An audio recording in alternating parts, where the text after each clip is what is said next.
Jika kita punya visi dan ingin mewujudkan visi itu, kita harus mengumpulkan orang-orang yang cerdas. Tapi kalau kita ingin mewujudkan dengan cara yang luar biasa, kita harus mengumpulkan orang-orang cerdas dan gila. Dan Komstoara adalah orang yang cerdas dan gila.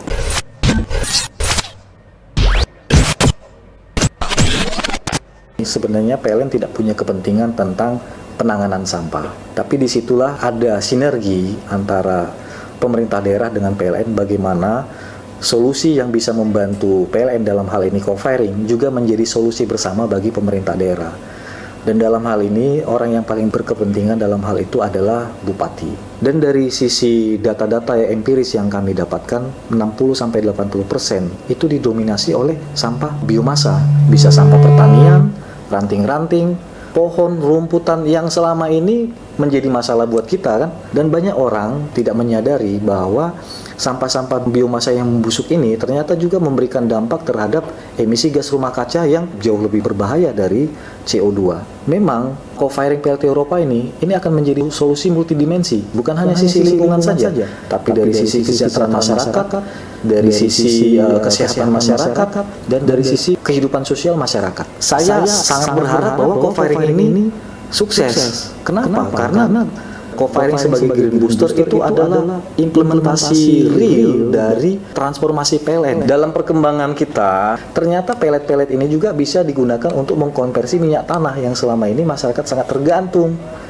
Itu luar biasa. Artinya ada shared value di kita. PLN untung, masyarakat juga untung. Kelebihan dari produksi mereka kami beli. Sehingga itu bisa menjadi income baru, bisa menciptakan lapangan baru di masyarakat. Khusus untuk co-firing PLT Eropa, strategi saya adalah pertama itu melakukan uji performance test 10%. Kemudian melakukan uji reliability run 3 kali 24 jam. Dan itu nanti akan dilanjutkan pada bulan Juni uji reliability run 5 kali 24 jam lagi. Itu semua ada tujuannya. Yang pertama, itu adalah untuk memastikan bahwa secara teknis co-firing ini feasible dan bisa dijalankan. Nah, itu sudah terjawab semua. Secara teknis no problem. Tapi ada hal-hal lain, yaitu bagaimana co-firing ini memberikan manfaat untuk PLN. Itu kan tugas saya di sini. Tapi selain itu, sebagai bagian dari badan usaha milik negara, saya harus bisa juga mengusahakan ada benefit untuk stakeholder dan masyarakat di sekitar saya. Mungkin orang memandang ini sangat perlahan, bertahap dan sangat hati-hati. Tapi ingat, kehati-hatian itu bisa memberikan manfaat yang lebih besar lagi daripada buru-buru tapi kemudian tidak memberikan manfaat apa-apa. Jangan sepelekan stoker-stoker ini. Kenapa? Karena campurannya atau persentase co-firing itu bisa sangat tinggi, bisa bahkan mencapai 100%. Contoh untuk Ropa saja, dengan persentase 30%, Ropa itu akan menyerap 60 ton biomasa per day-nya. Dan angka 60 ton per day itu belum tentu lebih kecil dari PLTU-PLTU besar lainnya yang mereka hanya mampu 1 atau 2% saja. Prediksi saya di 2021, Ropa akan berhasil melakukan continuous run di 5% dan 10%. Dan kemudian akan terus meningkat. Di 2022 sudah mengarah kepada 25% sampai 30%. Itu sudah secara teknis sudah kita prediksikan. Dan Ropa akan memberikan kejutan di dalam inovasi co-firing di Indonesia ini.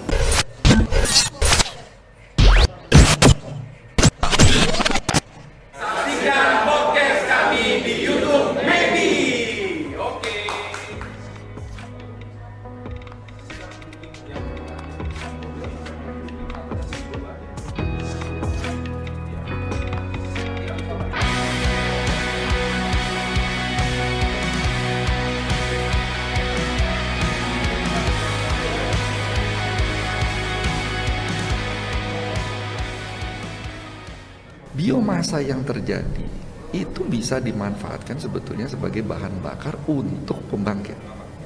Itu langkah yang baik yang tentunya perlu diikuti oleh penyedia batu bara gitu.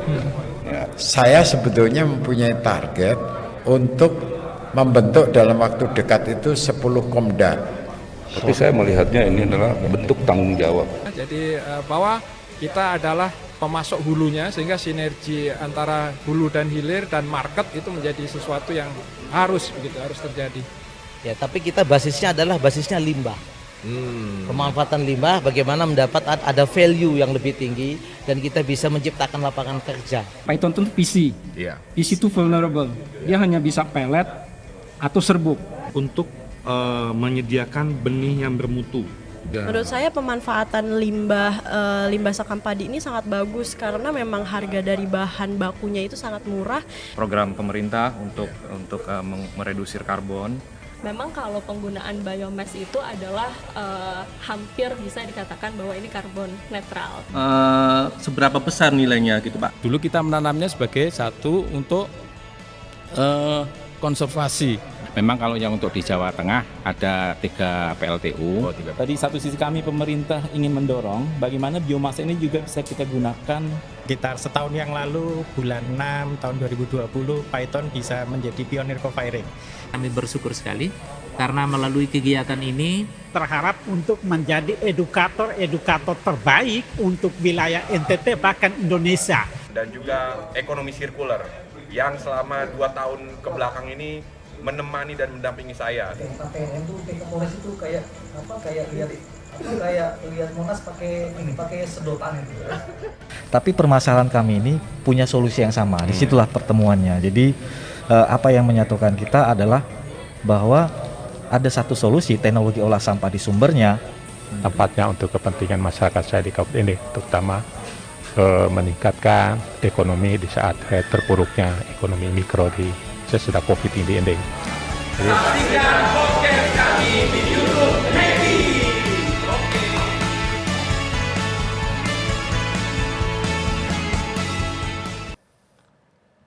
Assalamualaikum warahmatullahi wabarakatuh. Oke, sebelum kita menyapa para hadirin dan tamu-tamu undangan, seperti biasa, mari kita salam tos dulu ya dari ND Flores untuk Indonesia. 1, 2, 3. Salam tos dari ND Flores untuk Indonesia. Terima kasih kepada bapak-bapak, ibu-ibu, dan rekan-rekan yang sudah hadir di Hybrid Podcast hari ini ya. Sekarang kami ada di ND ya. Mungkin bapak-bapak dan ibu-ibu dan rekan-rekan bingung nih. Loh, kok presenternya ini ada 5 orang dan ini adalah para profesional semua nih. Ada Pak Ihsan dari MEBI ya, kemudian ada Mas Lambok Siregar dari PLN UPK Flores, kemudian ada Pak Diki, profesional karbon kredit. Oh, jarang-jarang jadi presenter podcast ya. Dan yang terakhir, paman saya ini adalah Pak Made Brunner, sang praktisi di bidang sirkular ekonomi dan lingkungan. Tepuk tangan dulu semuanya. Oke, sambil menunggu Pak Bupati ya, jadi hari ini mungkin kita akan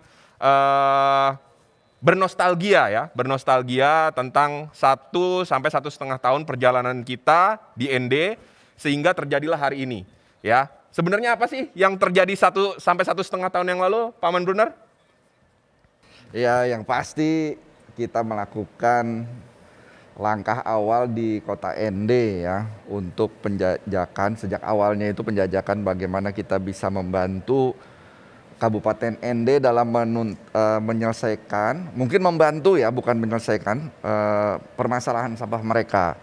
Jadi kita datang untuk mengolah terutama sampah organik mereka yang ternyata sampai 70% Pak Arif. Oke. Nah 70% ini sangat besar sehingga kapasitas TPA mereka cepat sekali penuh. Dan pada saat kita penjajakan itu ternyata ada lembaga swadaya masyarakat di sini yang memang sudah mengolah sampah plastik terutama. Nah, sampah plastik ini mereka olah, tapi mereka sebetulnya juga tidak bisa mengolah sampah organik. Jadi ini seperti ketemu jodoh gitu. Kita mengolah di organiknya, teman kita Acil ini mengolah di sampah plastiknya, sehingga diharapkan permasalahan sampah di kota ND ini bisa lebih cepat diselesaikan. Begitu Pak Arif, itu pertamanya. Nah, akhirnya kita bergulir, didukung oleh Pak Bupati, dan tentunya dalam hal ini tidak lupa kepada Pak Lambok Siregar yang menjalankan PLTU Ropa dan juga yang pembangkit lain di Flores untuk menjadi off-taker ya dari pelet yang kita produksi. Juga kita ini udah running yang ketiga rupanya Pak Arif. Yang pertama itu sudah dilaksanakan, yang kedua sudah berhasil, yang ketiga ini yang akan lebih lama dan ini diharapkan menjadi model untuk kelanjutan kontrak jangka panjangnya. Mungkin secara singkat begitu Pak Arif. Oke, nah di sini ada Pak Ihsan dari MEBI ya, kemudian Pak Diki dari MEBI, dan tentunya ada Mas Lambok Siregar dari PLN UPK Flores yang akan kita mintai tanggapan tentang perjalanan kita melalui video-video ini ya. Sebelum kita menayangkan video nostalgia kita, saya akan mengucapkan terima kasih terlebih dahulu nih. Pertama-tama kepada masyarakat energi biomasa Indonesia yang sudah sangat mensupport kami ya, bahkan melakukan tur perjalanan dari Jakarta sampai ND ya, sehingga acara ini juga bisa terlaksana. Terima kasih Pak Joko Winarno, salam tos untuk MEBI ya, mudah-mudahan semuanya bisa berjalan lancar. Kemudian alhamdulillah juga semalam banyak narasumber-narasumber yang hadir ya, dari Kementerian ESDM, Kementerian Lingkungan Hidup dan Kehutanan, Kementerian Desa ya, Kementerian Bappenas ya, dan yang terakhir Kementerian Dalam Negeri ya, yang sudah membimbing kami untuk bisa men-set TOS dari awal sampai akhir, dan akhirnya terjadilah hari ini untuk penandatanganan kontrak. Wabil khusus ya, saya sampaikan kepada guru saya Pak Supriyadi Legino ya, yang sudah membuat inovasi TOS ini, dan mudah-mudahan ini bisa direplikasi di seluruh Indonesia. Oke, kita saksikan dulu video yang pertama berikut ini, perjalanan TOS dari ND Flores untuk Indonesia. Silakan.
Oke, itulah tadi video perjalanan TOS ND ya. Nah, sekarang saya ingin bertanya nih ke Pak Diki. Tapi sebelumnya Pak Diki bisa diperkenalkan ke rekan-rekan sekalian yang ada di Zoom ini Pak, ya, secara singkat. Dan saya mau meminta komentar Bapak nih. Apa yang bisa Bapak rasakan dari video tadi Pak?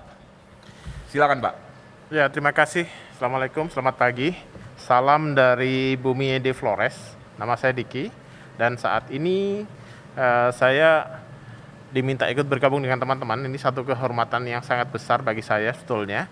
Bergabung di dalam bukan saja acara yang seremonial, tapi sudah ada bukti bahwa kita melakukan implementasi di sini. Melakukan implementasi untuk kegiatan co-firing biomass. Kita tahu bahwa sekarang ini Indonesia maupun global itu menghadapi tantangan yang jauh lebih besar lagi dari COVID ya. Itu adalah perubahan iklim. Dan dalam hal ini saya kebetulan adalah salah seorang pelaku lah di dalam kegiatan mitigasi perubahan iklim. Dan saya di MEBI itu adalah salah satu anggota Dewan Pakar dalam Masyarakat Energi Biomasa Indonesia, juga salah satu juga anggota Dewan Pakar dalam beberapa organisasi lain seperti ASI maupun METI ya. Intinya adalah bagaimana kemudian kita secara bersama-sama bisa membantu negara dan bangsa untuk menggantikan energi yang berbasis fosil ke energi yang berbasis lebih terbarukan. Kita bicara di sini bicara biomasa. Biomasa itu adalah salah satu jenis energi yang paling tua di dunia. Jadi energi paling tua di dunia pertama adalah matahari ya. Kedua biomasa. Biomasa dari dulu dipakai oleh nenek moyang kita untuk memanaskan air, kemudian memasak dan segala macamnya. Saat ini kemudian kita harus menengok lagi. Biomasa itu bisa ditumbuhkan. Biomasa itu datang dari kayu-kayuan. Dan di Bumi Flores ini kita bisa membuat kayu-kayuan itu lebih sustainable. Bagaimana caranya?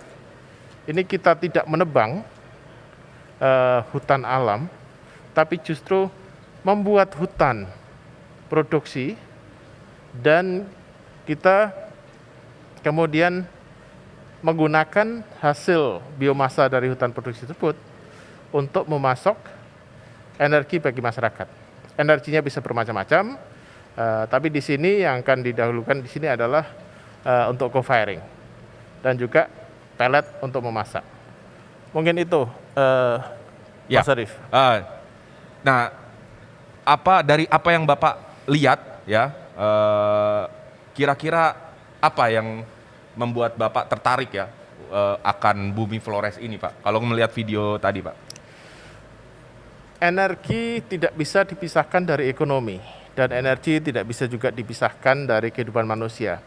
Dalam hal ini kalau kita melihat Flores, itu perlu sentuhan energi, perlu lebih banyak energi dalam bentuk listrik, dalam bentuk energi untuk memasak, dan energi untuk kendaraan, gitu, untuk kemudian bisa menumbuhkan ekonomi. Nah, pasokan energi untuk ekonomi ini sebenarnya akan juga bisa menimbulkan roda baru ekonomi. Jadi ada beberapa keuntungan yang bisa kita dapatkan. Pertama adalah energi yang dipasok itu akhirnya menjadi energi yang bersih, energi yang kemudian tidak menimbulkan polusi, karena begitu kita bakar biomasa itu sebetulnya yang ditangkap sebelumnya oleh pohon atau oleh kayu itu kemudian dilepas lagi. Jadi kita membakar itu betul kemudian melepaskan CO2, tapi sebetulnya itu adalah dari yang sudah ditangkap sebelumnya. Jadi sifatnya adalah emisinya nol kalau untuk biomasa. Ini yang kemudian patut dilihat bahwa ternyata energi biomasa itu bukan saja bisa memberikan profit pada pengusaha atau perusahaan, tapi justru menumbuhkan keekonomian lokal. Dan hal ini ya yang kemudian sangat menarik untuk diimplementasikan di Flores. Jadi kita tahu bahwa Flores ada banyak lahan yang kemudian masih bisa ditanami, ada banyak lahan yang kemudian masih bisa dihijaukan, dan ini akan bisa memasok energi kita bukan hanya untuk Flores, tapi juga untuk daerah lain. Oke, Pak Diki, ya sekarang menyambung tentang ekonomi ini ke Pak Ihsan ya. Wakil Ketua Umum MEBI ya, yang mewakili MEBI langsung di lokasi ya. Kalau kaitannya dengan ekonomi nih Pak, apalagi Bapak ini udah 1 minggu ya di ND, apa yang bisa Bapak share nih ke rekan-rekan sekalian gitu terkait dengan co-firing, kemudian biomasa dan juga TOS. Silakan Pak. Oke, terima kasih. Selama 1 minggu di sini saya melihat bahwa sumber biomasa di ND ini luar biasa. Ya, saya melihat ada sumber bahan baku energi yaitu cangkang kemiri. Ini yang tidak ada di pulau lain. Dan ND ini adalah penghasil terbesar untuk cangkang kemiri. Nah ini karena kemiri itu cangkangnya memiliki kalori sangat tinggi, ini sangat efisien sekali, bisa di mix dengan bahan baku yang lain, apakah dari TOS, ya itu untuk membantu peningkatan pembakaran di coal firing maupun untuk kompor rumah tangga. Apa yang kita lakukan di sini bersama, semoga bisa menginspirasi untuk kabupaten-kabupaten lain, ya, karena kita hadir di sini untuk melakukan apa yang harus, bukan apa yang bisa, dan bukan apa yang tampak, tapi memberikan dampak. Ini yang penting buat kita semua di sini. Mungkin itu Mas Arif. Oke, nah sebelum kita ke Mas Lambok ya, kita akan menyaksikan video lanjutannya ya. Tadi ada kaitannya dengan kompor, nah kita akan menayangkan video yang satu ini, silakan. Kalau saya, sikapnya seperti Bapak nih luar biasa untuk membela orang miskin yang di Gelang. Lebih bagus kita membangun yang kita mau. Dari bawah, sama-sama dengan Bapak, kita kerja untuk membangun desa ini.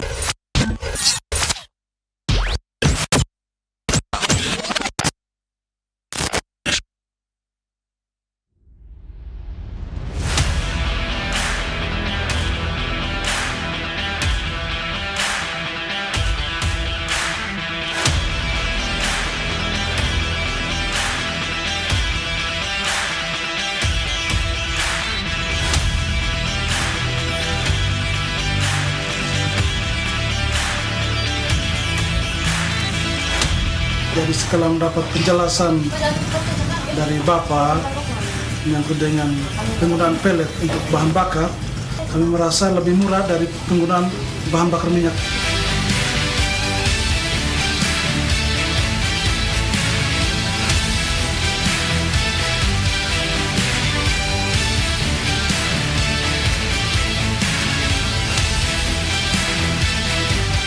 kayu api, kami merasa lebih berat, mudah didapat tetapi jangkau untuk sampai ke pemukiman, ke rumah warga cukup jauh. Kalau minyak tanah sangat sulit untuk kami dapat dan juga mahal.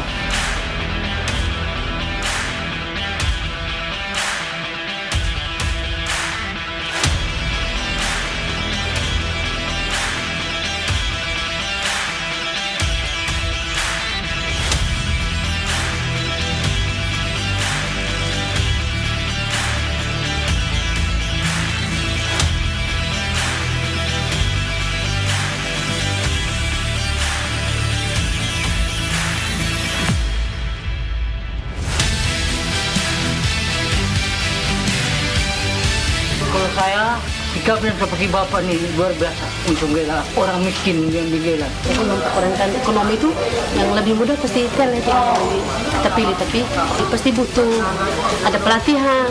Kayu bakar masih pergi cari di sana, di kebun orang lagi. Lebih bagus kita membangun yang kita mau. Dari bawah, sama-sama dengan Bapak, kita kerja untuk membangun desa.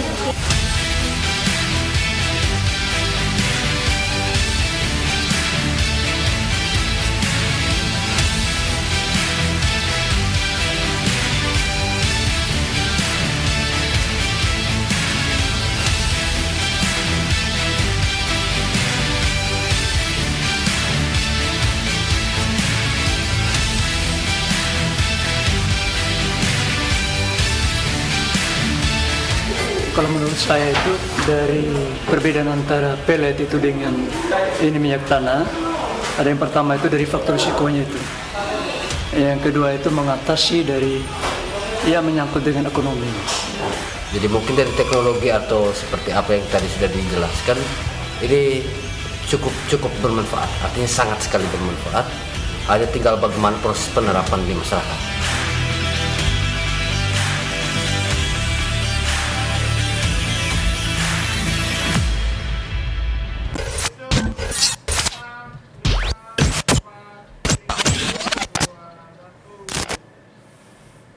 Oke, itulah video tentang bagaimana masyarakat di Kabupaten ND khususnya dan wilayah Nusa Tenggara Timur pada umumnya sangat membutuhkan energi ya. Bahkan energi yang bisa memenuhi basic needs mereka. Yang paling simpel adalah untuk memasak ya. Ketika minyak tanah mahal, ya kita berkontribusi terhadap pelet dan juga kompor. Dan ini didukung penuh oleh PT PLN Persero, UPK Flores, dan saya ingin bertanya kepada PLN UPK Flores, kenapa PLN yang menghasilkan energi listrik, tapi mengarahkan corporate social responsibility-nya untuk kebutuhan kompor. Silakan Mas Lambok. Baik, terima kasih Mas Arif. Memang ini ceritanya panjang ya. Kita mulai tahun 2020. Awalnya itu adalah karena kita punya program corporate co-firing. Jadi ketika kita ditugaskan untuk melaksanakan co-firing di PLTU kita, ini seluruh manajer unit pelaksana ini harus berpikir keras bagaimana memenuhi feedstocknya atau supply. Nah itulah disitulah kami membuat pilihannya bahwa pemenuhan feedstock atau supply biomass untuk co-firing di unit kami itu juga harus memberikan manfaat ke masyarakat. Nah bagaimana caranya? Itulah yang dalam prosesnya. Awalnya pendekatan kita ya, kita sudah mulai September ya, pendekatan kita itu teknologi ya, kita bawa, saya ingat kita bawa pembangkit listrik mini, tenaga biogas dari gasifier, dan kemudian kita bawa kompor. Ternyata yang dikerubungi masyarakat itu kompor, bukan gasifier itu. Padahal canggihan gasifier ya, daripada kompor ya. Kita berpikir ini mesin canggih. Nah itulah yang kemudian membuat saya menjadi harus lebih wise lagi. Jadi karena saya seorang engineer yang biasanya selalu inovasi itu pendekatannya teknologi. Nah kemudian kita pelajari ternyata kita perlu mempertimbangkan juga aspek sosial budaya. Nah itulah yang kemudian kita melakukan studi, kita berkomunikasi dengan masyarakat. Ternyata dalam aspek sosial budaya masyarakat NTT ini yang sering kita terlewat ya. Masyarakat NTT khususnya Flores itu percaya bahwa api itu harus merah, Dinda ya. Api itu harus merah. Jadi mereka tidak mau pakai gas karena gas itu apinya biru. Kalau biru itu identik dengan roh jahat, merah itu adalah kekuatan baik yang mengusir roh jahat, sehingga saudara-saudara kita di sini sangat bergantung kepada minyak tanah dan kayu bakar. Nah, itulah yang yang mendorong kita. Kemudian kenapa kita menggerakkan CSR? Karena dari awal untuk pemenuhan feedstock co-firing PLT Eropa itu kita memang berniat dan memang sudah diniatkan harus melibatkan masyarakat berbasis komunal. Karena itulah value yang masih value keunggulan di masyarakat kita, terutama daerah-daerah yang masih terbelakang, bahwa kebersamaan itu masih kuat. Itulah value yang kita optimalkan, bagaimana pengelolaan feedstock itu dilakukan secara gotong royong dan memberikan manfaat langsung kepada masyarakat. Jadi kita mencoba menghadirkan agar value itu bukan hanya dinilai dari uang. Jadi banyak value yang lain yang secara bersamaan bisa kita hadirkan, ya, value kebersamaan, kemudian value ekonomi gotong royong, kemudian yang satu itu ternyata biomass yang kita hasilkan itu bisa digunakan untuk digunakan untuk keperluan domestik masyarakat, dan itu kebutuhan primer loh, pangan, terkait dengan pangan. Nah, inilah yang kita dalam perjalanan 1 tahun ini banyak memang dari rencana awal itu kemudian kita evaluasi, kita sempurnakan sehingga sampai pada titik hari ini kita sudah 2 kali melakukan uji co-firing, dan semuanya itu yang pertama itu 2,6 ton, yang kedua kita serap 26 ton, yang terakhir di bulan Juni kita menyerap 36 ton.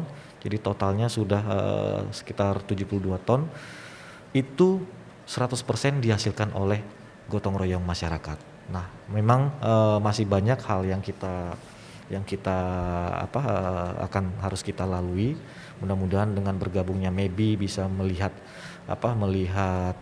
potensi-potensi kita, itu yang kita dorong, bahwa kita bisa melakukan sebuah kolaborasi yang memberikan manfaat. Tidak harus merugikan orang lain, tapi memberikan manfaat ke semua pihak dengan konsep gotong royong itu. Mungkin kira-kira begitu, Dinda. Terima kasih. Oke, terima kasih Mas Lambok. Jadi ada 2 ya, menyelesaikan permasalahan sampah dan juga menyolusikan masalah energi, ya, sekaligus bisa berkontribusi untuk co-firing di PLT Eropa, ya. Nah, saya mengucapkan terima kasih nih kepada rekan-rekan sekalian yang sudah hadir. Mungkin bisa ada yang menyapa terlebih dahulu. Mungkin saya mau menyapa Pak Kennedy nih, Pak Kennedy dari staf ahli Menteri Bappenas, ya, yang sudah hadir. Mungkin juga Pak Kemal Taruk, juga staf khusus Menteri Bappenas. Mungkin bisa say hello Pak ke kami ini Pak, ke hadirin-hadirin.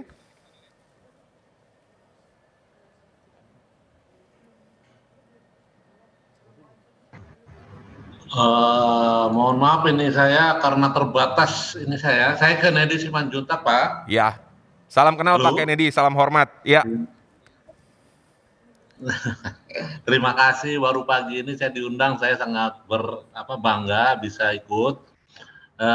Saya beberapa tahun ini mengikuti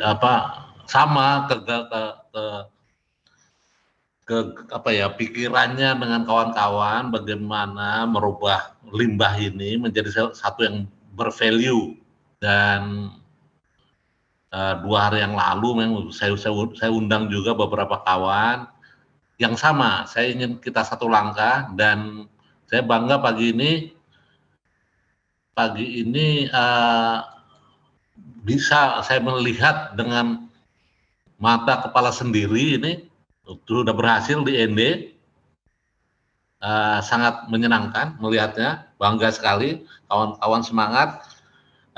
Saya akan coba mengikuti terus dan menyarankan kepada pemerintah apa yang bisa kita lakukan bersama. Tentunya bertahap, tadi saya setuju dengan Pak Lambok, bertahap tapi progres. Saya kira kita akan berubah semuanya, Saya dengan langkah-langkah kawan-kawannya akan berubah semuanya. Terima kasih. Saya akan ikuti terus dengan keterbatasan yang ada, ya. Saya akan ikuti terus. Terima kasih atas langkah kawan-kawan. Ya. Saya nanti diinfolkan di dalam loop yang ada. Makasih. Ya, terima kasih Pak Kennedy. Sekali lagi salam hormat untuk Pak Kennedy, salam untuk Pak Menteri ya, Pak Suharto Monoarfa yang juga sudah mengamati TOS ya, sejak dari di Bali dan sekarang ada di ND. Mungkin Pak Kemal Taruk nih, guru saya, staf khusus Menteri Bappenas juga mungkin bisa say hello juga Pak.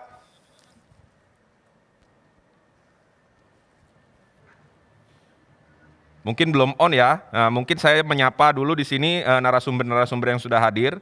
Pertama dari Bappenas ya, Bapak Deputi Rizal Primana ya, nanti akan bergabung di kita. Alhamdulillah sudah bergabung. Kemudian Bapak Dirjen Migas, Bapak Tutuka juga sudah bergabung. Kemudian Ibu Febi dari EBTKE. Kemudian ada Ibu Herlina dari Kementerian Desa. Wah, luar biasa nih Kementerian Desa.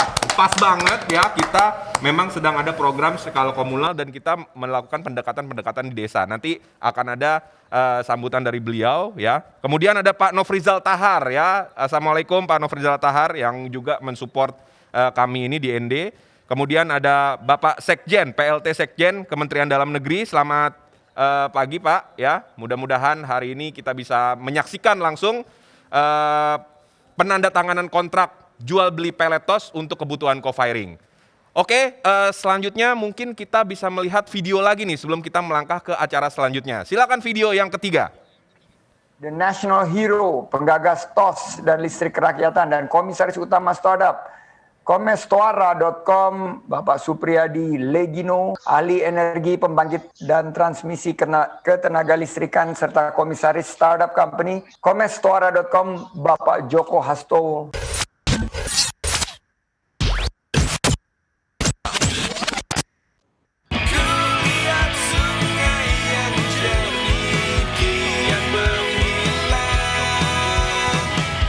Kami sangat mengapresiasi hari ini diundang untuk co-firing. Dan hal ini adalah kesempatan emas bagi pemerintah Kabupaten ND untuk show off ke seluruh masyarakat Indonesia dan dunia. Ini adalah kelanjutan dari pertemuan yang saya juga hadir pada tanggal 10 Januari 2001.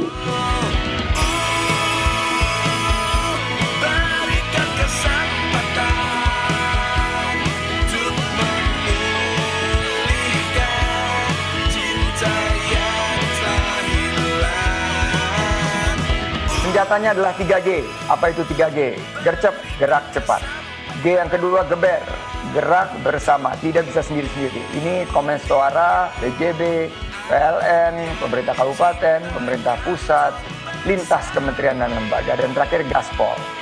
Garap semua potensi yang ada. TOS ND ini yang akan diresmikan hari ini adalah percontohan nasional untuk pengembangan RDF skala komunal yang beroperasi secara komersial. Tahapan saat ini sudah dilanjutkan TOS ini oleh milenial. PT Komestoara mengucapkan terima kasih atas semua bantuan dan partisipasi serta segalanya sehingga ide-ide TOS ini bisa terlaksana.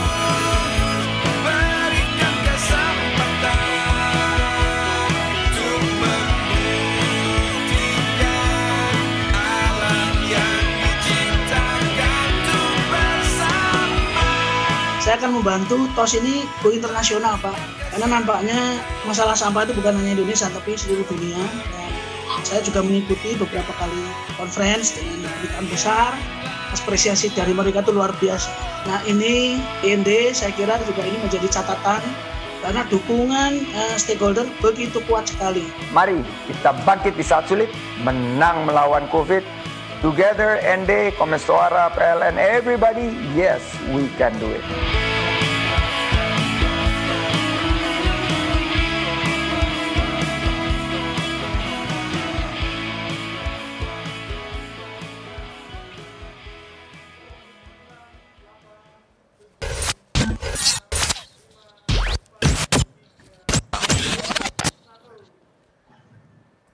Bangkit di kala sulit, menang melawan COVID. Itu yang dikatakan Pak Sandiaga Uno ya, yang mensupport TOS dari sektor eduwisata ya.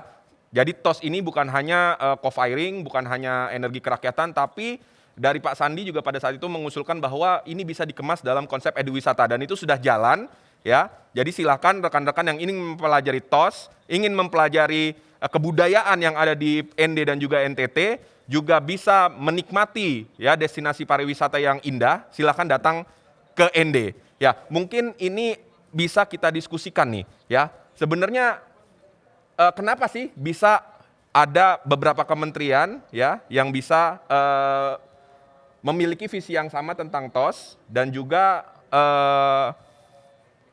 kaitannya dengan eduwisata ini apa yang bisa rekan-rekan sampaikan? Mungkin dari Pak Diki dulu, kemudian Pak Ihsan dan terakhir mungkin Pak Made Brunner. Silakan. Ya, terima kasih sekali lagi Mas Arief. Jadi memang ada banyak harapan, kemudian juga ada banyak peluang yang sebetulnya bisa kita lakukan secara bersama dan kita lakukan secara paralel ya. Kita tidak bisa menunggu lagi. Kenapa? Karena teman-teman kita sekarang lagi ada di Glasgow untuk pertemuan ke-26 UNFCCC COP, Climate Parties ya. Dan mereka sedang menegosiasikan, merundingkan bagaimana kemudian dunia bisa diselamatkan dari perubahan iklim, dari semakin memanasnya iklim global. Kita di sini dari ND bukan hanya menegosiasikan, tapi secara langsung membuktikan bahwa penyelamatan bumi juga bisa dilakukan dari pojok paling timur Indonesia, dari tempat yang jauhnya ribuan kilometer dari Glasgow. Kita melakukan implementasi secara langsung, tidak hanya bernegosiasi dengan negara lain, tapi kita membuktikan bahwa ini adalah upaya-upaya yang secara langsung bisa ditiru dan bisa dikopi tempat lain, bukan hanya di Indonesia, tapi juga di dunia. Bagaimana upaya lokal kemudian bisa mempengaruhi secara global.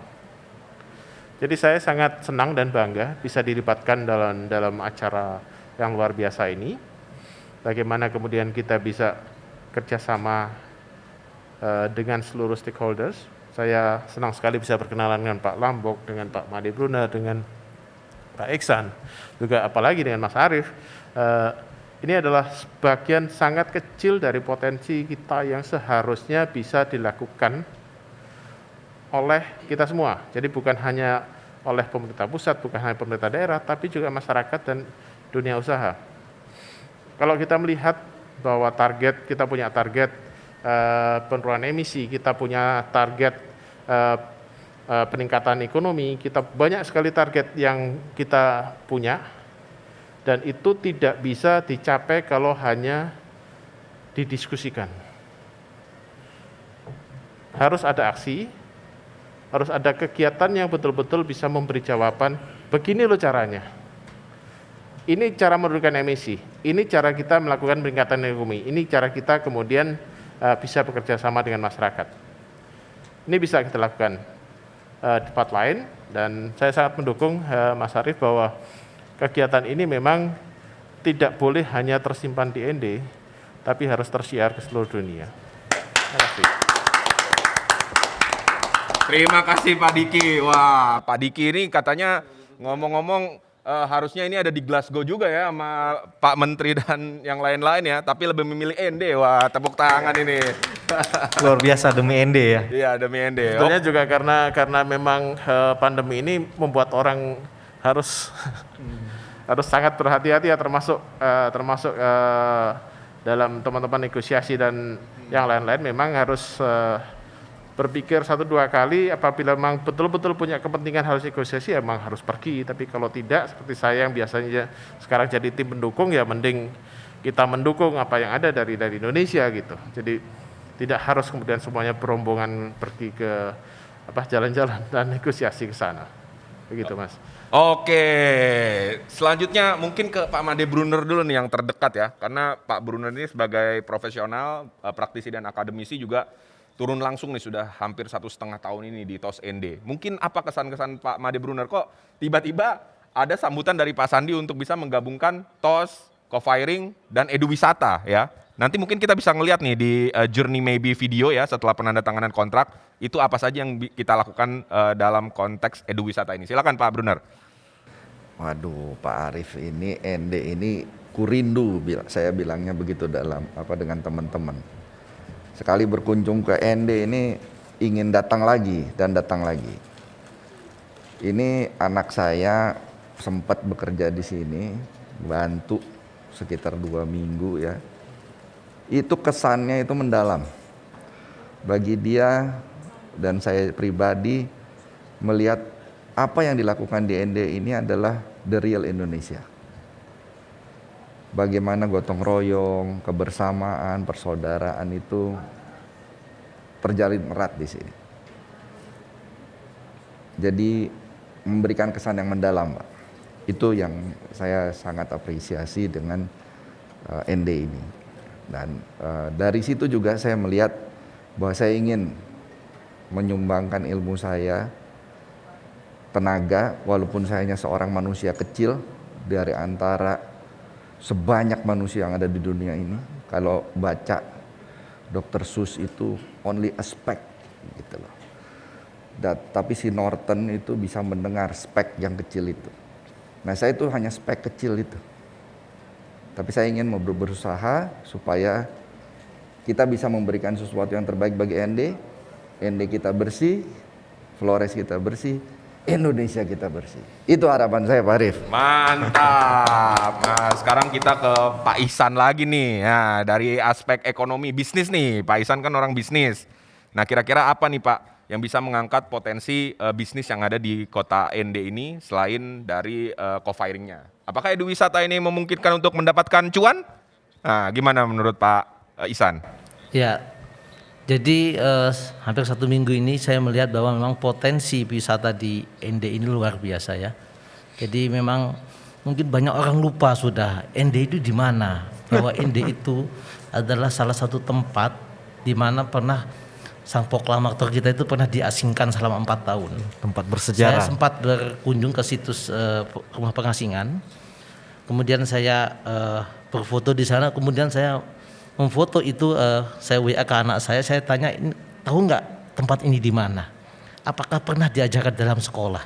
Dan dia lupa, gitu loh. Nah, artinya bahwa sejarah itu penting, ya, bahwa kita tidak boleh lupa akan sejarah. Dan ND ini adalah merupakan satu-satunya surga biomasa yang ada di Indonesia, ya. Dan masih banyak lagi surga-surga yang lain biomasa di Indonesia. Utamanya kenapa Indonesia ini dilalui oleh jalur Katulistiwa, dan disitulah tempatnya biomasa berkembang, ya. Dan kita ini merupakan salah satu paru-paru besar dunia, ya. Karena kita memiliki jalur Katulistiwa yang paling panjang di dunia. Kemudian dari sisi sektor wisata, saya sangat tertarik sekali di ND ini. Bahkan ingin tinggal lebih lama lagi ya. Di sini saya melihat budaya masyarakatnya itu sangat friendly, ya, gitu loh ya. Jadi memang masih banyak kekurangan, tapi kekurangan itu bisa kita kedorong yang bersama ya. Mungkin itu Mas Arief. Oke, dan terakhir nih ya, nanggung lah Mas Lambok ya. Ini eduwisata, TOS dan segala macam ya. Dari TOS ini banyak hal-hal yang bisa dikreasikan nih. Mungkin ekonomi kreatif juga masuk di dalamnya. Gimana menurut Mas Lambok? Kami berharap seperti itu. Jadi memang ketika di awal berkomunikasi dengan Pak Bupati, kemudian beliau memunculkan inovasi ini ya, TOS ND dengan tagline dari ND Flores untuk Indonesia. Kita ingin menginspirasi daerah lain, dan itu bersinergi dengan kepentingan kami. Saya katakan ke Pak Bupati itu kepentingannya adalah bagaimana masyarakatnya sejahtera. Kami dari PLN juga kepentingan kami adalah bagaimana agar masyarakat Flores ini sejahtera. Karena kalau masyarakat Flores ini tidak sejahtera, jualan kami tidak laku, Dinda. Saya ini kan saudagar listrik. Nah, saudagar listrik. Iya, jelas, saya terus terang saja ke Pak Bupati, saya terus terang. Saya ini Bapak, saya saudagar listrik. Kepentingan saya itu jualan listrik. Bagaimana agar jualan saya laku? pariwisata di sini, di Flores ini harus tumbuh, industri harus tumbuh, masyarakat harus sejahtera. Karena kalau masyarakat tidak sejahtera, daya belinya tidak naik, listrik saya tidak laku. Padahal saya sudah berinvestasi ratusan miliar untuk membangun transmisi, untuk membangun pembangkit. Nah itu harus dikembalikan investasinya agar perusahaan saya ini survive. Nah itulah yang ditugaskan oleh atasan saya agar saya mengelola perusahaan ini agar bisa tetap survive. Itulah kenapa kita juga sangat mendukung terpicunya inovasi-inovasi lain. Awalnya kan kita hanya co-firing ya. Co-firing itu kita mengelola sampah, ND bersih, kemudian kita dapat bahan baku yang lebih murah, masyarakat mendapatkan income baru, PLN membeli dari UMKM. Tapi kemudian muncullah inovasi eduwisata, kemudian teman-teman di Anak Cinta Lingkungan ND yang selama ini mengelola anorganik bisa menciptakan batako, kemudian ada muncul inovasi kompor tembikar di Desa Wolotolo, kemudian ada inovasi kompor pelet yang dikerjakan oleh teman-teman di SMK Negeri 2 ND. Jadi ekosistem ini kemudian menjadi semakin luas dan memang di luar perkiraan kami sebenarnya. Tapi mungkin itulah yang perlu kita apresiasi ya, ternyata energi optimisme kita itu masih ada ya. Dengan gotong royong itu kita masih percaya pada kemandirian kita, dan adanya eduwisata ini juga akan mendorong kesejahteraan masyarakat yang ujung-ujungnya juga akan mendorong omset penjualan kami di PLN. Mungkin itu aja, Dinda. Ya, kaitannya dengan omset penjualan pelet itu kemarin pada saat kita uji coba sebelum produksi ya, itu PLN memasang 41 KVA ya? Atau berapa tuh? Bisa diinfoin nggak tuh? Ya, ini baru 2 UMKM ya. Ini saya infokan ke Pak Iksan nih. Baru 2 UMKM saja, yang satu di Keliwumbu, dan ini mikro, bukan kecil ya, mikro, karena mesinnya hanya 200 kilo per jam. Itu kita sudah memasang 74,5 KVA. Kita di NTT itu untuk mengejar penjualan kita bikin listrik gratis 450. Listrik gratis 1000 pasangan 450 PA itu baru totalnya 45 KPA. Ini 2 saja sudah 74,5 KPA. Itulah dampak industri itu, memang domino efeknya luar biasa, dan juga penciptaan lapangan kerjanya. Ketika tercipta lapangan kerja, ada income baru, daya beli masyarakat naik. Kemudian mereka akan seiring dengan kesejahteraan, electronic appliance-nya ya, kulkas dan lain-lain itu kemudian akan dan eviden itu sudah ada. Jadi bukan di atas kertas lagi, ini sudah berjalan. 2 saja itu sudah 74,5 kVA, kilovolt ampere. Itu, Dinda. Wah, berarti kalau misalnya lebih dari misalnya target co-firing itu 20 ton aja per hari ya, artinya ada beberapa desa dan itu bisa menguntungkan PLN ya, Mas Lambok ya? Benar, kalau kita sudah hitung sekitar antara 2,5 megawatt sampai 3 megawatt itu hanya untuk industri pelet tos di ND untuk memenuhi co-firing PLT Eropa yang kebutuhan kita itu dengan estimasi proyeksi kita sampai dengan 30% itu 60 ton per day. 60 ton per day berarti kita butuh sampah segar 180 ton per day, ya kan? Nah, ini yang target ultimate goal kita ke sana. Dengan kebutuhan 60 ton per day, mungkin nanti Pak Iksan, ahli-ahli yang lain, Pak Diki bisa menghitung berapa pengurangan emisi karbon, Pak Brunner juga, dan industriawan ya Pak Iksan, berapa tenaga kerja yang bisa bisa terserap, berapa pendapatan asli daerah dari pajak dan lain-lain yang bisa mengalir. Jadi domino efeknya memang luar biasa ketika kita bertumpu pada pola-pola komunal ini yang dengan konsep kerja bersama. Mungkin itu yang bisa saya sampaikan. Terima kasih, Dinda. Oke, nah kaitannya tadi ada listrik ya. Nah, kemudian kalau dihubungkan dengan tadi Mas Lambok menyinggung tentang karbon kredit, itu gimana tuh Pak Diki terkait hal tersebut? Iya, terima kasih. Sebetulnya lebih tepatnya itu adalah penurunan emisi ya. Penurunan emisi itu kemudian bisa saja dihitung kemudian masuk pasar karbon, sebagai karbon kredit dan macam-macam yang lain. Tapi jelas itu kalau kita bicara masalah peran dari biomasa di dalam sebagai co-firing itu pasti akan menurunkan emisi, iya. Tapi bagaimana kemudian ke depan? Karena co-firing itu presentasinya sekarang masih kecil, masih berapa? 5% ya? Masih 5%. Bagaimana kalau ke depan itu kemudian lebih bisa ditingkatkan lagi dan lebih bisa ditingkatkan lagi? Kita bicara full 100% pembangkit listrik tenaga biomasa. Dan itu bukan satu hal yang mustahil karena bahkan di Indonesia sudah ada beberapa, termasuk salah satu yang sedang saya bangun itu 12 MW di Aceh ya, itu bisa dilakukan. Saat ini mungkin masyarakat bisa memasok sampai dengan 5%. Mungkin tahun depan bisa 10%, tahun depannya lagi bisa 30%. Nah, itu dimungkinkan apabila produksinya secara kontinu dan bertahap meningkat. Bagaimana kemudian penurunan emisinya? Kita bicara penurunan emisi, sebetulnya sekarang ini kalau untuk PLTU itu sudah ada satu rancangan kegiatan pemerintah yang bahkan sudah diuji cobakan, saat ini sedang diuji cobakan, yaitu apa yang disebut sebagai cap and trade. Cap and trade ini berlaku saat ini untuk 80 pembangkit. Ini adalah salah satu jenis pasar karbon. 80 pembangkit PLTU batubara di Indonesia, di mana PLTU tersebut mempunyai kewajiban untuk menurunkan emisi sesuai dengan cap atau batasan yang disepakati. Apabila pembangkit-pembangkit tersebut tidak bisa mencapai emisi yang ditetapkan atau bila mereka melebihi, mereka kemudian harus membeli jatah emisi tersebut dari pembangkit-pembangkit yang ada di bawah ambang emisi. Artinya sesama pembangkit itu bisa saling berdagang. Nah, kalau pembangkit di Flores ini kemudian bisa ada di bawah ambang batas yang ditetapkan oleh pemerintah, dalam hal ini oleh Dirjen Kelistrikan, maka pembangkit di Flores ini kemudian bisa menjual kelebihan dari kuotanya tersebut ke pembangkit yang lain. Itu yang disebut sebagai perdagangan emisi.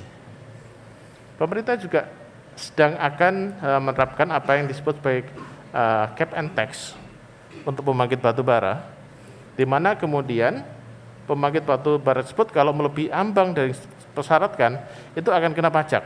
Hal ini sekali lagi membuktikan bahwa peran dari co-firing itu bisa menurunkan emisi. Mungkin itu, Pak Arief. Oke. Rekan-rekan sekalian, mungkin ada satu video lagi ya ini, dan setelah ini kita akan mulai menyanyikan lagu Indonesia Raya dan akan melakukan penandatanganan kontrak kerjasama yang akan didahului juga oleh para narasumber-narasumber yang sudah hadir dari kementerian. Oke, video tentang TOS akan mengawali penandatanganan kontrak kerjasama. Silakan.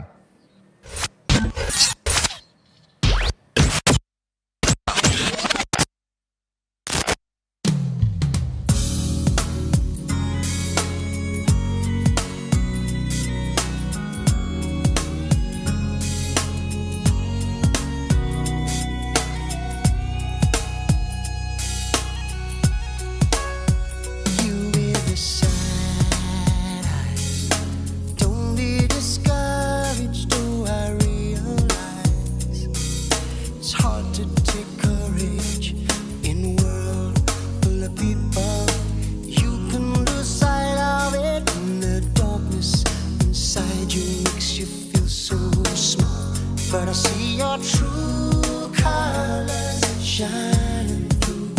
I see your true colors.